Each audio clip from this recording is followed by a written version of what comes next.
Welcome to This Explainer. Today we're breaking down the monumental events of WWDC 2026.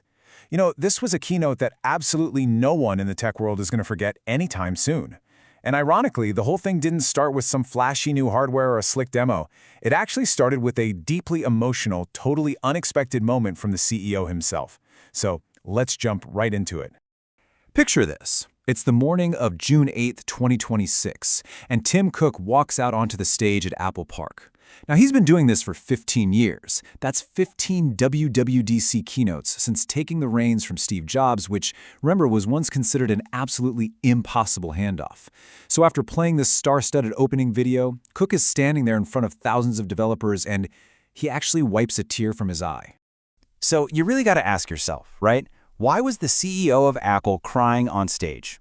Well, he wasn't crying because something sad happened, not at all. He was crying because after years of intense pressure, heavy public scrutiny, and let's be honest, some pretty embarrassing failures on the world stage, something that seemed totally impossible finally worked. Which brings us to Section 1, Apple's AI redemption. To really grasp the heavy weight of that emotional moment, we have to look back at exactly how Apple, literally the world's most valuable company, sitting on absolute mountains of cash, managed to fall 2 full years behind in the most critical technology race since the smartphone itself. Back in 2017, Apple made this huge move. They hired top Google AI executive John Giannandrea to rebuild Siri. But instead of innovating, Apple spent nearly a decade just paralyzed by internal conflicts. One faction wanted these powerful language models, while the other side was demanding strict on-device privacy.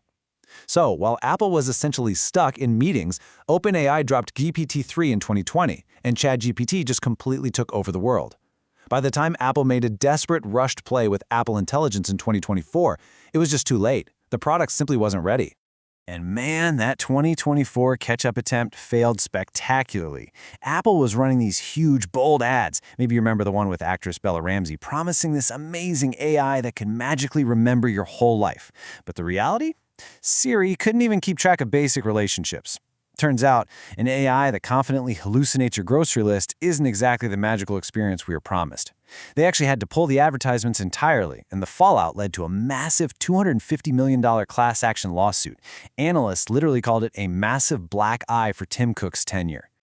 So, given all that baggage, the crucial point is how Apple responded this year. Craig Federaghi, their senior VP of software engineering, kicked off the 2026 technical presentation with this exact quote: "Platform improvements, trust and safety, and a big leap forward for Apple Intelligence." Did you catch the order there? Usually, Apple leads with the dream, the magic, the flashy stuff. Not this year. They led with platform improvements and trust, putting the AI third. They knew trust was completely broken, and this keynote was entirely about proving that, hey, we finally fixed it. And that takes us to Section 2, the new Siri AI. That intense focus on fixing what was broken brings us to the absolute biggest headline of the entire event. They totally replaced their voice assistant with the brand new Siri AI. And notice it's not Siri 2.0. They dropped the old name entirely. And guys, the difference here isn't just cosmetic. The old Siri, it kind of lived in this rigid little box, right? It listened for specific commands like set a timer, but it had zero awareness of what you were actually doing. The new Siri AI completely blows up those walls. It brings cross-app context and persistent memory to the table, which is fundamentally going to change how you interact with your phone. Siri AI actually achieves this incredible leap through 3 fundamental shifts. First up is on-screen awareness. It can literally see what you are looking at in real time, no more frantic copying and pasting. Second is cross-app context, meaning it finally connects the dots between your different applications. And third, conversation history. Siri actually has its own dedicated app now, which means your interactions are persistent, and they sync across all your devices via iCloud. It remembers exactly what you were working on this morning. Now, this radically new approach translates into some serious real-world power.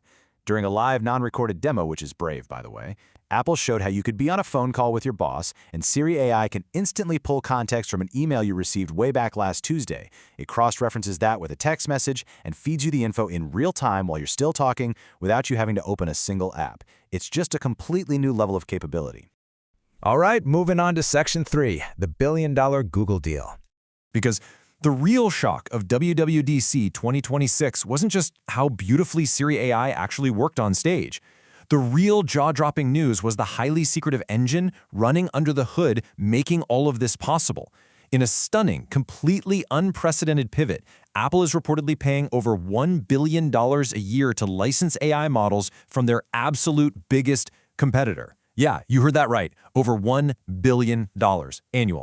What is truly fascinating here is the reality of Apple's backend setup. They built this custom version called Apple Foundation Models Cloud Pro, but it literally runs on Google Gemini models right inside Google's cloud infrastructure. Reports indicate that Apple had a quiet internal crisis back in 2025, woke up and realized they just couldn't close the AI gap in-house. So they swallowed a decade of pride and partnered with Google to make sure Siri AI actually delivered on its promises this time around. Let's look at Section 4, Major OS and Ecosystem Upgrades.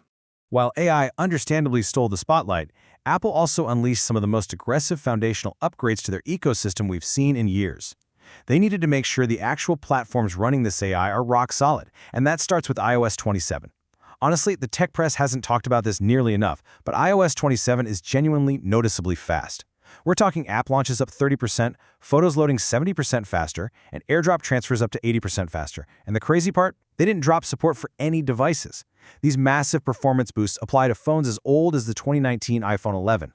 It is a brilliant lock-in strategy to keep you in the ecosystem. Now, over on the Mac side, we have macOS Golden Gate. And as that name implies, it's crossing a major threshold. Apple is ruthlessly dropping Intel processor support entirely. So if you're still rocking an Intel Mac, you are officially stuck on older software with just 3 years of security updates. From here on out, all the new AI capabilities, the deep Siri integration, all the shiny new features, they are purely for Apple Silicon. They are drawing a very clear line in the sand. They also quietly rolled out some massive under-the-radar updates that you definitely need to know about. They completely rebuilt the notoriously finicky on-device search. They added a custom transparency slider for the new Liquid Glass interface. Developers are getting native AI coding agents right inside Xcode. And crucially, they introduced a massive overhaul of mandatory parental controls for users under 13. They are clearly reading the room and trying to get ahead of looming global regulations regarding children's online safety. Which brings us to our final section, Section 5, the end of an era. All of these sweeping changes, the brand new Siri, that massive Google deal, the foundational speed boosts across the board, they all set the stage for the most significant corporate transition in modern technology history. Tim Cook inherited a company at its absolute creative peak, and he didn't just maintain it. He grew Apple's value from $300 billion to nearly $4 trillion through sheer operational excellence. But now, his era is ending.